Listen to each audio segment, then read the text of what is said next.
What's going on, everybody, and welcome to another one of my videos where I will be focusing on Hogwarts Legacy, and I will be comparing my RX 6800 XT against my RTX 3080 Ti, and I will also be sprinkling in a little bit of RX 7900 XTX in there as well. We're going to look at 1440p and 4K, ray tracing on and ray tracing off, and do a sort of deep dive. I recently benchmarked quite a few games, and I'll be doing them one at a time because I don't want the video to be hours long.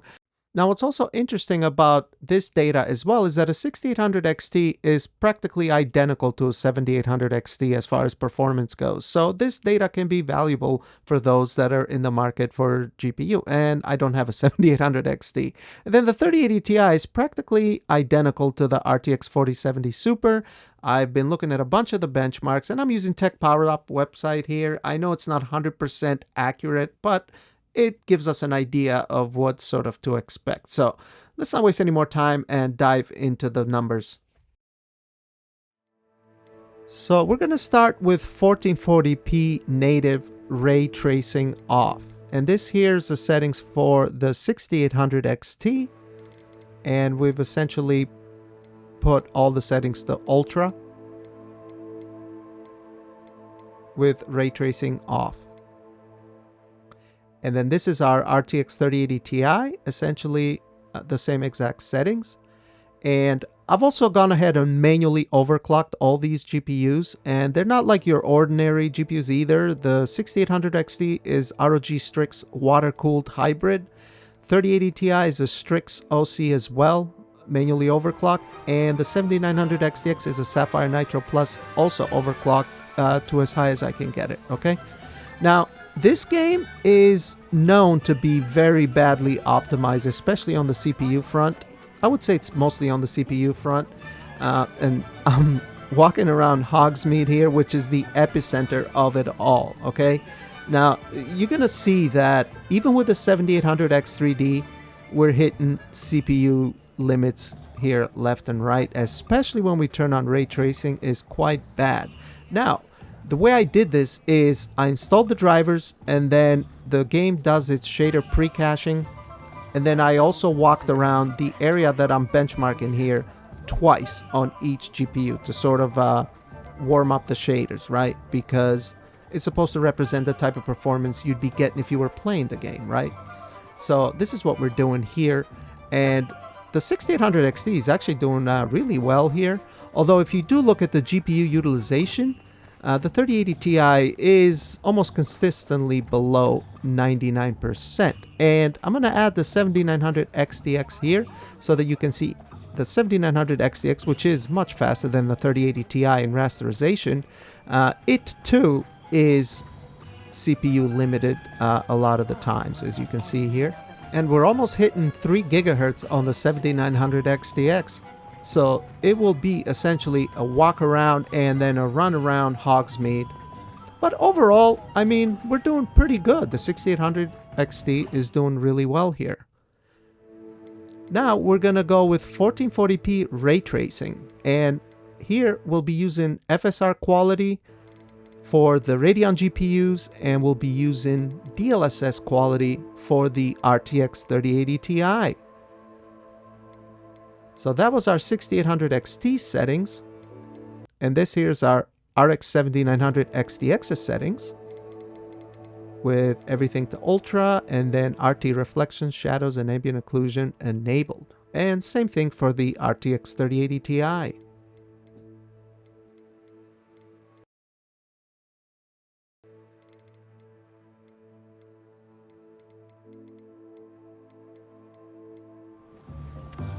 So this is actually kind of interesting here. If you look at the 7900 XTX and 3080 Ti, they're very similar in performance. But if we look closely at the GPU usage, we can see that both 7900 XTX and 3080 Ti are CPU limited here. Matter of fact, the 3080 Ti is even more CPU limited. It's well below 98, 99%. It's dropping down to the mid-60s at times, with the 7900 XTX being in the 80s of percent. So essentially what this means is that the 3080 Ti is being held back more than the 7900 XTX by the CPU. Now, when I say CPU, I don't mean that the CPU is bad or anything like that, but it's being limited by my system, or the CPU, RAM, game engine. Now, that has to do with optimization, obviously, because the 7800 X3D is one of the fastest gaming CPUs you can buy, right? As a matter of fact, I believe the Intel 13900K and 14900K actually do a little bit better in this game, especially if you manually tune them. But yeah, I mean, this game here has essentially turned into more or less a CPU benchmark for the 7900 XTX and 3080 Ti. But anyway, very, very similar performance between the 7900 XTX and 3080 Ti in this particular case. Although if we had a faster CPU or system, the 3080 Ti would be faster, just because it's being held back more. It has more to give, but can't, right? And now we're going to jump on 4K rasterization, and we'll be using FSR quality for the 6800 XT, and obviously DLSS quality for the 3080 Ti. So this here's our 3080 Ti with DLSS set to quality. I turn motion blur and depth of field and chromatic aberration, film grain, all that stuff off. I'm not a big fan of them, although in some games they can add to the atmosphere, I feel, but not really here, in my opinion. And we're just going to show the 6800 XT here and the 3080 Ti. And again, the 6800 XT doing a really good job here. And yeah, I mean, these cards, when they launched, the 3080 Ti was a lot more expensive than the 6800 XT. Although it was a difficult time when these cards launched. There was, you know, the whole cryptocurrency thing. The prices were all over the place. As a matter of fact, I got my 6800 XT for $900 at Micro Center when they first launched. And that was actually its MSRP for that particular model. Now, the 3080 Ti ROG Strix, I paid $950 for it, brand new. And it was actually going for more than that at the time. So I essentially paid similar price for both of these. But if you were able to get them at MSRP, the 3080 Ti didn't make a lot of sense because it's not that much faster than a regular 3080. It's definitely not worth almost twice as much, that's for sure. But as you can see here, we're getting very similar performance from both, similar 1% lows. Although the 3080 Ti is running into more CPU limitations than the 6800 XT. If you pay close attention to the GPU utilization, you can see that. And yeah, the game is also allocating quite a lot of system memory as well, interestingly. A little bit more on the NVIDIA side. So that is quite interesting. But yeah, Hogsmeade is a terrible place to benchmark because it's just so horrendously optimized on the CPU front. It's ridiculous.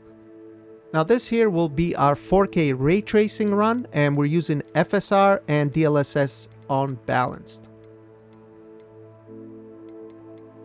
All RT is set to ultra. Everything is set to ultra, essentially maxed out. And again, we see somewhat similar behavior, although the 7900 XTX is doing a little bit more FPS than the 3080 Ti. Now, I'm not sure exactly what's happening here, but you can see that the 7900 XTX is actually hitting its limit pretty much consistently, whereas the 3080 Ti is well below 80%. It keeps dropping, so it's not being fully utilized. The AMD GPUs seem to be fully utilized. So we do have an NVIDIA CPU overhead as well, which is a well-known thing. Now, speaking of the 3080 Ti and how I said that it's very comparable to the 4070 Super, yes it is. However, I'm not entirely sure how the smaller memory bus width on the 4070 Super affects higher resolutions and memory-intensive scenarios, especially with ray tracing on.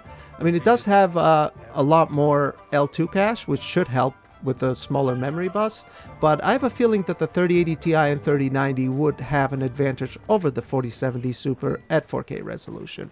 But yeah, guys, this is going to be the first game. I'll be looking at Ratchet & Clank, Dying Light 2, and a few other games that I've already recorded, but I didn't want this video to be crazy long. But I wanted to spend a little bit more time looking at things and just provide some more data for you guys. But yeah, that'll be it for this video though. I would really appreciate it if you guys give it a like if you did like it, and consider subscribing if you want to see more content like this. But either way, I appreciate you watching the video nonetheless, and feel free to leave your comments below. I would love to hear your comments. Thank you. Have a good one. Bye.